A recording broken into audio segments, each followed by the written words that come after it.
Hi, today I'm going to show you how to build a customized Jupyter Notebook Docker image. If you open Docker Hub and go to the Jupyter project, you can see there are some existing Docker images that you can use it directly. But how about you want to build your own image? Let me show you. First, you need to open PyCharm and create a new project. Then, inside the project, you need to create a file, a Docker file.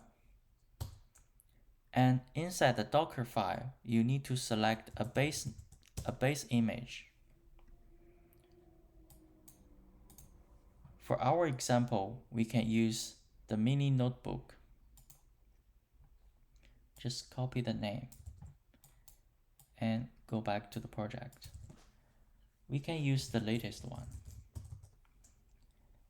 And then you can install any packages you want.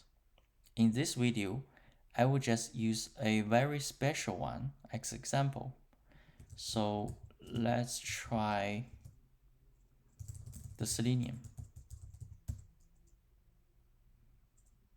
Because I don't think the mini notebook has Selenium, so we can easily figure out if it's success. Now everything is good. The next step, let's build the image. To build the image, you need to open the terminal and you type docker build -t and the name of your image.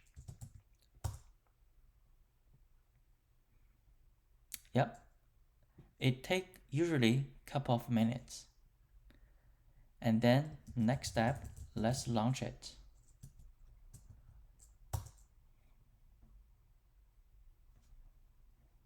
To open the notebook, you just easily click the link.